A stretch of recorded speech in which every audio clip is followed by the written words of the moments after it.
예, 오늘은 이퓨얼을 이용한 탄소 중립 자동차에 관해서 말씀드리려고 하는데요. 예, 우리가 다 공감하는 바이지만은 최근 몇 년 동안 그 지구 온난화가 미치는 이상 기후에 대해서 아주 실감나게 느꼈습니다. 여기저기서 산불이 일어나서 숲이 초토화되고 재로 변하는 그런 광경도 봤고요. 또 어느 한쪽에서는 또 홍수가 나가지고 다 쓸려 내려가는 그런 재난을 겪기도 하고, 또 저희 제가 사는 텍사스에서는 근래에 없었던 그 100도가 넘는 기온이 지금 몇 달 동안 지속되고 있습니다.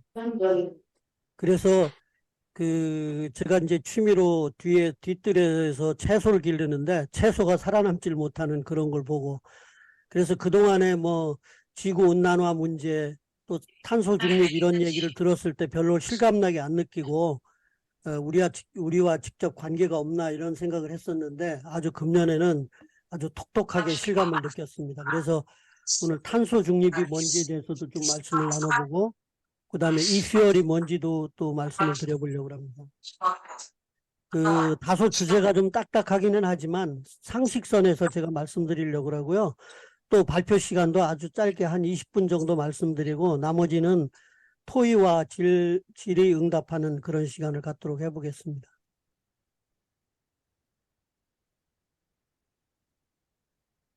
어, 탄소 중립이라는 게 무엇인가? 지금 지구 온난화의 가장 큰 문제가 탄소 배출이거든요. 그래서 탄소 배출을 줄여서 제로로 만들겠다는 것이 탄소 중립입니다. 그래서 온실가스 배출을 최대한 줄이고, 남는 온실가스는 산림을 통해서 혹은 특별한 기술을 이용해서 공기 중에 있는 탄소를 제거하는, 그래서 실질적으로 배출량을 제로로 맞추겠다는 것이 탄소 중립이고요. 이 지구 온난화에 대해서는 뭐 우리가 실감을 했죠. 폭염, 폭설, 태풍, 산불, 이런 이상기후 현상이 세계 도처에서 일어나고 있고요. 그 원인은 이제 화석연료에 기인하는 것으로 보이죠. 그래서 그동안에 보면은 산업화 이전, 그러니까 30년 이전과 지금의 지구의 평균 온도가 1.4도 상승했다고 합니다.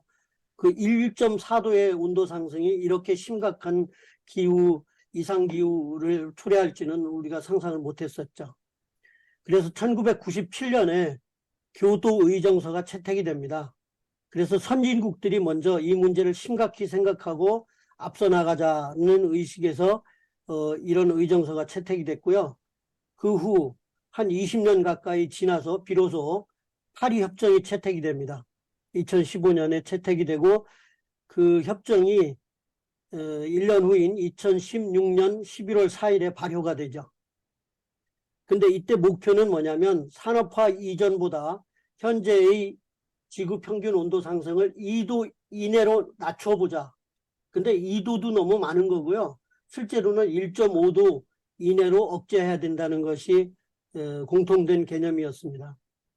만약에 지구 온도가 평균 2도씨 이상 상승할 경우 폭염, 한파 등 인간이 감당할 수 없는 자연재해가 발생한다는 것이 공통적인 견해입니다. 그래서 유럽연합이 2019년 12월에 2050년까지는 적어도 탄소 중립을 달성하자라는 목표를 발표했고요. 일본이 2020년, 한국도 2020년에 우리도 그 탄소 중립에 동참하겠다고 선언을 했어요. 미국은 이제 그 파리 협정에서 빠져나왔다가 조 바이든 대통령이 취임하면서 다시 재가입을 했고 2050년까지 탄소 중립을 하겠다고 약속을 한 상태에 있습니다.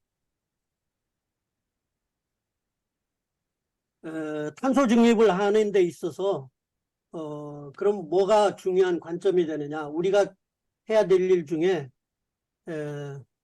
지금 운송수단, 그 자동차의 배기가스로부터 발생되는 탄소를 우선적으로 잡자. 전체적으로 보면 지구가 발생하는 탄소의 3분의 1 정도가 운송수단에서 발생한다고 합니다. 그러니까 자동차와 선박과 항공기, 등에서 배출되는 탄소가 3분의 1 정도 되는데 우선 이거를 잡아보자라는 것이 이제 그 유럽연합에서 발표한 2035년까지는 절대로 가솔린이나 디젤을 연료로 하는 내연기관 자동차는 생산하지 말자. 이렇게 규정을 했습니다. 2021년 7월에 EU 집행위원회가 이거를 발표했고요. 27개국이 동참을 했습니다. 그래서 2035년 이후에는 탄산가스를 배출하는 자동차는 생산도 불가하지만 설령 자동차가 있어도 등록을 시켜주지 않겠다. 적어도 2035년 이후에는 이제 새로 생산하는 자동차는 절대로 탄산가스를 배출하는 자동차는 생산할 수 없다는 것이 이제 EU 규정이었었고요. 그런데 돌연 2년이 지난 2023년 3월, 금년 3월에 독일이 이 EU 규정에 반대 선언을 했어요. 그래서 2035년 이후에도 독일은 내연기관 자동차를 계속 생산하겠다. 단, 연료는 가솔린이 아닌 이퓨얼을 사용하겠다. 이퓨얼은 그러면 탄소 중립이 되느냐? 예, 탄소 중립이 가능한 연료라고 이제 판단이 된 겁니다. 그래서 오늘은 이퓨얼에 대해서 집중적으로 말씀을 드리려고 하고요. 참고적으로 전 세계 자동차 업체들이 이제 내연기관 자동차는 그만 만들겠다고 이제 선언을 했어요. 주요 자동차들이 발표한 내용을 보면 현대자동차는 2035년까지는 내연기관 자동차를 만들지 않겠다. 2040년까지는 전기자동차의 비중을 78%까지 끌어올리겠다. 또 기아자동차는 2030년까지는 전기자동차만 생산하겠다. 2030년 이후에는 내연기관 자동차는 안 만들겠다 이렇게 발표를 했고요. 그 다음에 스텔란티스, 랜드로버를 생산하는 업체들은 2025년 이후부터는 완전 전기자동차만 생산하겠다 이렇게 발표했어요. 그 다음에 포드, 볼보, 제규어 이런 업체들도 2030년까지는 완전히 전기자동차만 생산하겠다. 그 다음에 아우디, 폴쉐, 스코다를 생산하는 폭스바겐은 2030년 이후에는 내연기관 자동차 생산을 완전 중단하겠다. 그렇게 발표했고요. BMW도 2023년까지 전기차를 13종을 새로 출시하고 2030년까지는 전체 자동차 생산의 50%까지 전기자동차를 끌어올리겠다. 이렇게 발표했어요. 그 다음에 르노그룹도 2030년까지 자동차 모델 90%를 전부 전기자동차로 전환하겠다. 그랬고요. 벤츠를 생산하는 다임러도 2030년까지 전기자동차만 생산하겠다. 그 이후에는 내연기관 자동차는 안 만들겠다. 이렇게 선언을 했어요. 페라리도 2025년까지 전기 스포츠카를 출시하겠다. GM은 2035년부터 가솔린 디젤차 생산을 중단하겠다. 이렇게 했고요. 볼보도 2024년 전기차 50%, 하이브리드차 50%를 달성하겠다. 이런 발표를 했습니다. 이걸 보면은 2035년 이후에는 이제 전기차 외에는 생산 안 하는 걸로 돼 있죠. 디젤이나 가솔린을 사용하는 내연기관 자동차는 이제 생산이 안 될 걸로 보고 있습니다. 그런데 그러면은 독일의 입장은 뭐냐? EU 집행부에서 내연기관 자동차를 만들지 말라고 했지만 그것은 가솔린이나 디젤을 연료로 사용하는 경우에 한한 것이다. 우리는 그 연료를 사용하지 않고 CO2를 배출하지 않는 이퓨얼을 사용하겠다라고 선언한 것입니다. 그러면은 2050년 탄소 중립을 실현하기 위해서 전 세계가 이제 전기자동차에 집중을 하게 되는데요. 지금 아직은 전기자동차가 해결해야 될 문제점들이 많이 남아 있어요. 첫째는 배터리입니다. 전기자동차에서 배터리가 차지하는 비중이 너무 커요. 사실 용적도 많이 차지하고요. 중량도 무겁고 가격도 엄청나게 높습니다. 배터리 가격이 전체 자동차의 거의 3분의 1을 넘고 있어요. 그 다음에 문제가 뭐냐면 한 번 충전하고 주행할 수 있는 거리가 너무 짧습니다. 그래서 장거리 주행에는 상당히 문제가 있어요. 그리고 한 번 충전하는데 충전 소요 시간이 길죠. 그래서 장거리를 운행하다가 중간에 배터리가 다 소모가 되면 충전하기 위해서 시간을 많이 소모해야 되는 그런 단점이 있습니다. 그 다음에 현재로서는 충전 인프라가 아직 설비가 부족해서 여기에 과다한 비용과 시간이 소요가 되고요. 그 다음에 배터리를 중간에 이제 수명이 다 되면 교체해야 되는데 이때 비용이 상당히 많이 들고요. 상당히 많이 듭니다. 지금으로 봐서 한 번 교체하는데 10,000불에서 15,000불이 소요된다고 그래요. 배터리 교체하는데. 그 다음에 이제 그 폐기된 배터리들에 대한 환경 오염 문제가 또 대두가 됩니다. 이걸 어떻게 앞으로 처리할 거냐는 문제가 남아 있고요.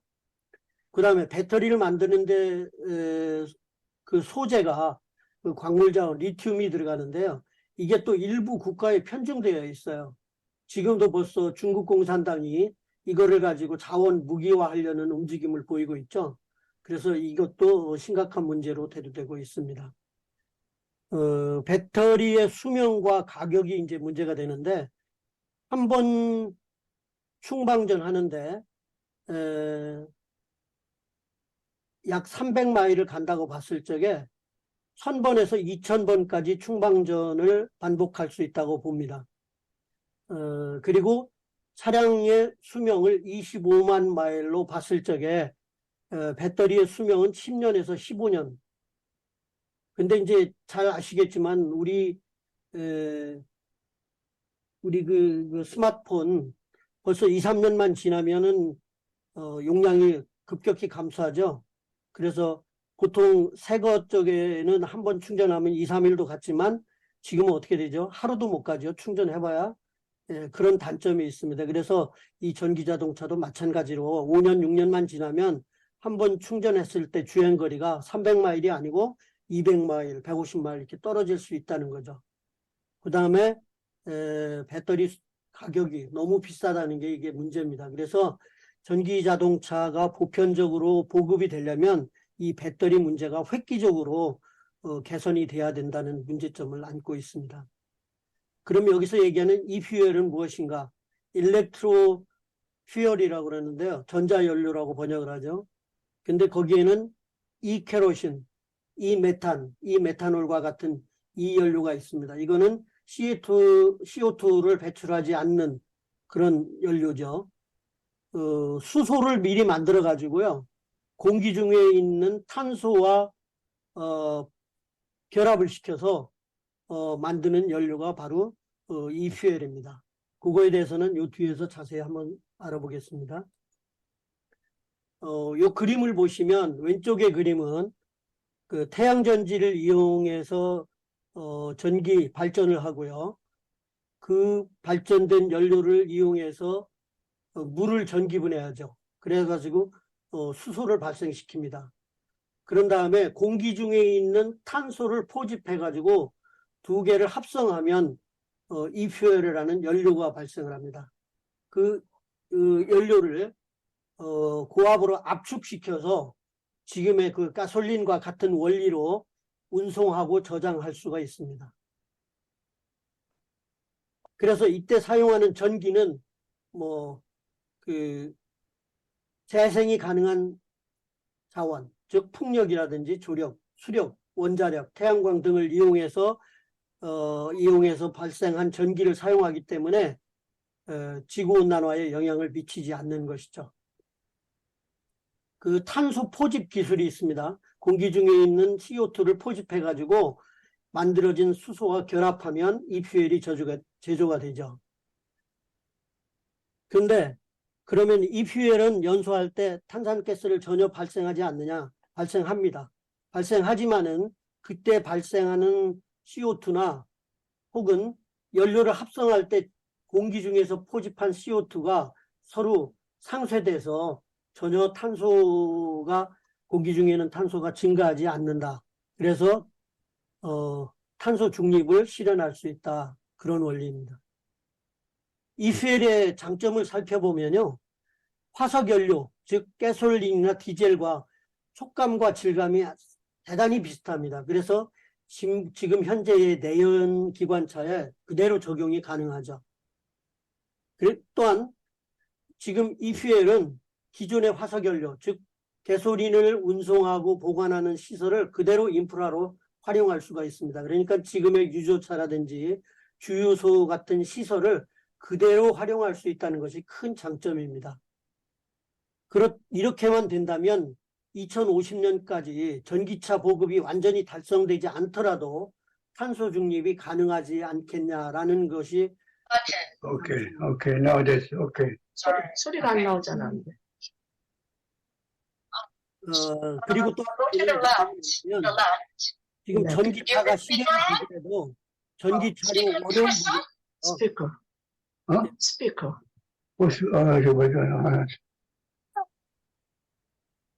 전기차로 달성하기 어려운 문제들이 뭐냐면 대형 트럭이라든지 대형 선박, 항공기 이런 부분에서는 배터리카가 상당히 어려워요.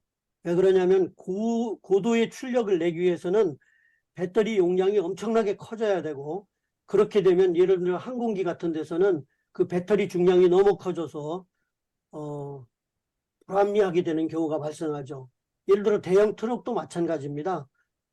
배터리 용량이 너무 커지고 무게가 커지면 화물을 적재할 수 있는 능력이 떨어지게 되죠. 그래서 이런 경우에도 EFUEL을 사용하면 그런 문제를 해결할 수 있다고 보는 것이 현재 큰 장점으로 대두되고 있습니다. 그리고 또 한 가지는 군용 차량의 경우입니다. 군용 차량도 전기차로 만들었을 경우에 예를 들어서 전쟁이 났는데 EMP탄이 터지면 자동차 운행이 불가능해집니다. EMP탄이라는 게 뭐냐면 전자기탄, 일렉트로매그네틱 펄스라는 탄인데요. 그러고 마이크. 이게 뭐냐면은 할거 있어.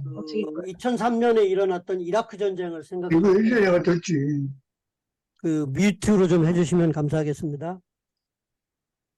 EMP탄이 뭐냐면 이런 거죠. 이라크를 미국이 침공할 때 폭격기들이나 전투기가 먼저 간 게 아니고요. 제일 먼저 가서 EMP탄을 터뜨렸어요.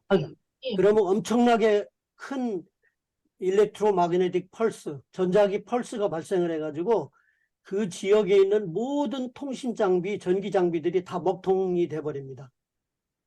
그러면은 항공기가 그 이라크 지역을 들어갈 때 제일 문제되는 것이 레이더거든요. 레이더가 적기를 발견하고 미사일이 발사가 되면 항공기들이 이제 격추되는데 먼저 가서 EMP탄을 터뜨려서 레이더를 먹통으로 만들어 버렸기 때문에 뭐하고 똑같냐면 권투할 때 상대방 선수 눈과 귀를 막아놓고 경기하는 거하고 똑같습니다. 그래서 이라크전 초기에 미국 항공기들이 이라크 지역을 그냥 마음 놓고 날아다니면서 필요한 적재적소를 다 파괴시켜 놨죠. 그리고 나서 지상군이 들어갔기 때문에 피해가 하나도 없이 이라크를 완전 점령할 수가 있었죠. 그런데 군용 차량을 전기 차량으로 만들었을 적에 이 EMP탄에 노출되면 운용이 불가능하게 되죠. 그런 문제도 EFUEL을 사용하면 막아볼 수 있겠다는 것이 또 하나의 차관이 되겠습니다. 그런데 이 EFUEL도 상용화하기 위해서는 아직 해결해야 될 문제점들이 많이 남아 있어요. 이게 제조 공정이 대단히 복잡하고 또 지금 현재는 제조 가격이 휘발유에 비해서 현저히 높아요. 한 5배가량 높아요. 근데 이게 지금 그 학자들의 연구에 의하면 지금의 휘발유 가격의 3분의 1까지 낮출 가능성이 있다라고 보고 지금 개발에 몰두하고 있습니다. 특히 이제 독일 과학 기술자들이 이 문제에 굉장히 몰입하고 있어요. 또 한 가지는 뭐냐면 이 수소나 전기보다도 에너지 효율이 상당히 낮아요. EFUEL은 지금 그 에너지 효율이 16%밖에 안 돼요. 84%라는 에너지가 손실로 날아가 버려요. 그런 문제를 어떻게 해결할 거냐는 것도 이제 지금 남아있는 과제입니다. 전 세계가 지금 어디에 몰두하냐면 그린 트랜스포메이션. 이게 뭐냐면 탄소 중립을 실현하면서도 에너지 안보에 대처하겠다. 이게 전 세계가 여기에 지금 초점을 맞추고 있습니다. 그래서 지속 가능한 경제 성장을 달성하면서 환경 보호를 동시에 추구하겠다는 겁니다. 그러기 위해서는 지금 그 산업 구조를 변화시켜야 되고 새로운 패러다임을 만들어내야 된다는 게 내 이제 공감을 하고 있는 것이죠. 여기에 이제 곁들여서 지금 이제 아직은 그렇게 활성화가 안 됐지만 그래도 그 몇 개국에서 그 이 문제에 대해서 좀 골머리 연구하고 있는 것이 연료전지입니다. 수소 연료전지죠. 수소 연료전지는 어떤 개념이냐면 이런 거예요. 수소와 산소를 결합을 시켜가지고 화학 반응을 일으키면 거기에서 전기와 뜨거운 물이 발생한다는 데에 착안을 한 겁니다.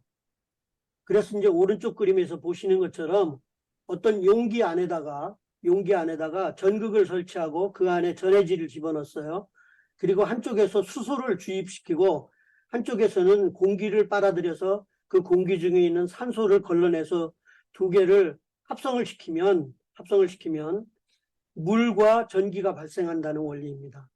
그러니까 수소이온은 양극에서 음극으로 이동을 하고 또 전자는 음극에서 양극으로 이동하면서 전기가 발생한다는 원리죠. 자, 요거를 좀 더 자세히 보면 이런 겁니다. 지금 이렇게 양극과 음극, 캐소드와 에노드가 설치가 되어 있고 중간에 전해질이 들어있죠. 이 양극 쪽에는 수소를 주입하고요. 음극 쪽에서는 공기를 통과시켜서 그쪽에서 산소를 걸러냅니다. 그래서 그걸 전해질 속에서 촉매 반응을 시켜가지고 합성을 하게 되면 수소 이온이 이동을 하고 한쪽에서는 전기가 발생한다는 원리죠. 요거를 용기 안에다 집어넣어서 만들어내면 어떤 원리가 되냐면 이런 그림과 같이 됩니다. 이런 그림과 같이. 그래서 왼쪽에서 에노드 쪽으로 수소가 주입이 되죠. 그리고 오른쪽에서는 공기 중에서 산소가 들어오고요. 그래가지고 그거를 전해질 안에서 합성을 시키면 이렇게 전기가 발생하는 원리. 예, 요게 이제 수소 연료 전지거든요. 요거를 용기에다 만들어가지고 자동차에다 탑재를 한 다음에 여기서 만드는 전기를 이용해서 모터를 구동해서 자동차가 가게 하는 거. 이게 이제 지금 한국과 일본에서 열심히 연구하고 있는 수소 전기차입니다.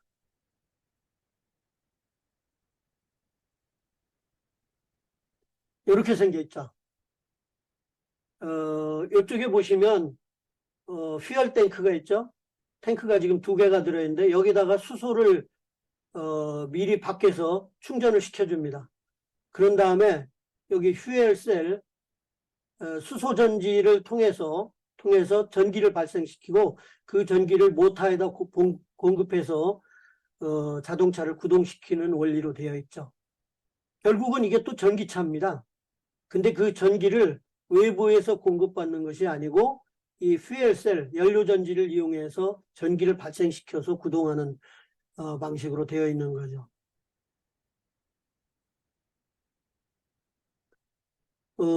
에너지 효율을 비교해 보면 이 퓨얼을 이용하면 16%밖에 안 돼요.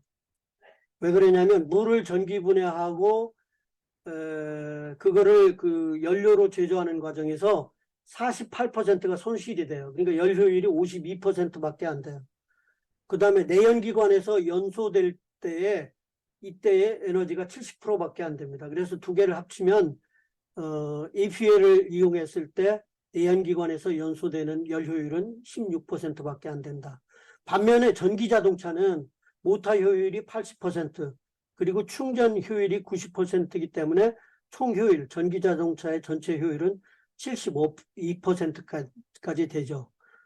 또 참고로 수소전기차는 약 그 전체 연료율이 한 40%가량 됩니다. 수소전기차에 이제 지금 또 그 관심을 갖게 하는 거는 지금 2020년까지 한국이 1만 대를 생산을 했어요. 그 다음에 중국이 5,000대, 일본이 4만 대, 독일이 15만 대를 생산을 했는데 2030년까지 금년도 목표가 한국은 63만 대, 중국이 100만 대, 일본이 80만 대, 독일이 180만 대를 만들겠다는 목표를 세우고 있어요. 그렇게 하더라도 총 전기차에서 차지하는 비중은 한 4%, 아주 미미하죠. 근데 지금 가격이 비쌉니다. 이게 수소전기차가. 그 가솔린 자동차보다 상당히 높은데요. 도요타 미라이라는 그 수소 전기차가 8만 불, 현대에서 생산한 넥소가 한 7만 불 정도 됩니다. 그리고 그 수소를 한 번 충전하는 비용이 30불에서 40불 정도 드는데 한 번 충전하면 약 600마일 주행이 가능하다고 합니다. 그래서 이거를 비교를 해보면요. 100마일 주행하는 데 들어가는 비용을 비교를 해봤어요. 그랬더니 전기차가 7불, 수소차가 10불, 가솔린차가 한 20불 정도 된다고 나와 있습니다. 물론 이제 이거는 각 나라의 그 가솔린 비용에 따라서 또는 수소 비용에 따라서 많이 달라지겠죠. 그리고 지금 또 각광을 받는 차 중에 하나가 이제 하이브리드 차입니다. 요거는 이제 기존의 가솔린 엔진 차에 탑재되어 있는 배터리와 모터입니다. 모터가 엔진 축과 같이 연결이 되어 있고요. 그래서 평소에는 이 엔진으로부터 나오는 동력에 의해서 발전기를 돌려서 배터리를 충전하고요. 또 차가 정차해 있는 동안에는 엔진은 꺼집니다. 그리고 모터만 회전하고 있다가 출발을 하게 되고요. 그 다음에 이제 자동차가 출발해서 더 동력이 필요하게 되면 그때 엔진이 점화돼서 작동을 시작하고 이제 그런 원리로 되어 있는데 이렇게만 해도 연비가 대단히 높아지는 걸로 나와 있습니다. 현재 거의 한 같은 연료를 가지고 2배 정도 더 달릴 수 있다는 통계가 있어요. 그런데 이렇게 만든 다음에 이 배터리 용량을 좀 더 키워가지고 외부로부터 이 배터리를 충전하도록 해서 평상시에 이 배터리로부터 구동력을 모터가 얻도록 하는 그런 방식이 있는데 이거를 플러그인 하이브리드 차라고 부르죠. 이렇게 하게 되면 전기 모터 차와 가솔린 엔진 차가 결합된 형태로 되는 겁니다. 그래서 배터리를 이용해서 전기 모터로 작동하는 전기차로도 갈 수 있고 또 배터리가 소모가 다 되고 나면은 그 연료를 받아가지고 엔진을 구동시켜서 가는 가솔린 차로도 활용할 수 있는 이런 차도 가능하고요. 또 요거는 이제 배터리와 모터만 결합된 경우, 이거는 이제 전체 전기차만 쓰는 경우죠. 이런 경우, 이런 형태들이 지금 이제 각 그 자동차 제조 회사에서 일부 만들어서 보급하고 있습니다.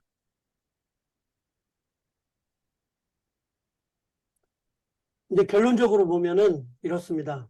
전기 자동차의 배터리 문제가 완전 해소될 때까지 과도기적으로 이퓨엘을 이용한 내연기관 자동차가 어떤 대안으로 나올 것이다.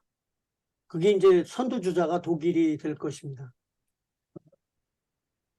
또 한 가지는 현재로서는 두 가지 방식 모두 다 단점이 있어요. 완전 전기차도 단점이 있고 또 이퓨엘을 이용한 전기차도 이퓨엘을 이용한 내연기관 자동차도 단점이 있습니다. 이 문제들이 어느 쪽에서 빨리 이 과제를 해결하느냐에 이제 달려 있다고 보여지고요. 어차피 우리는 지구 온난화를 멈추기 위해서 탄소 중립은 반드시 실현해야 된다는 것을 아마 금년에 전 세계 모든 사람들이 공감을 많이 했을 걸로 생각이 됩니다.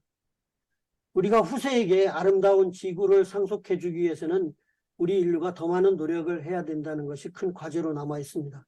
그러기 위해서는 에너지 주 공급원을 화석 연료에서 신재생 에너지로 바꿔야 된다. 그거에 공감하고 있고요. 전기 자동차와 수소 전기차의 보급이 점점 확산되어 갈 것이다. 또 차세대 배터리, 즉 지금의 배터리 방식이 아닌 어떤 혁신적인 배터리를 연구 개발하고 생산하는 것이 과제로 남아 있습니다. 그리고 이제 그린 수소라는 게 있습니다. 그린 수소는 뭐냐면 화석 연료를 사용하지 않고 만들어낼 수 있는 수소, 이런 그린 수소를 대량으로 만들어내는 것, 이것도 우리에게 과제로 남아 있습니다. 그 다음에 공기 중에 산재해 있는 이산화탄소를 어떻게 포집을 해서 그거를 활용할 것이냐, 이것도 과제로 남아 있습니다. 이런 문제들이 해결됨으로써 탄소 중립이 성립이 되고 그래서 결국은 지구 온난화를 예방할 수 있지 않나, 이제 그렇게 보고 있는 것입니다.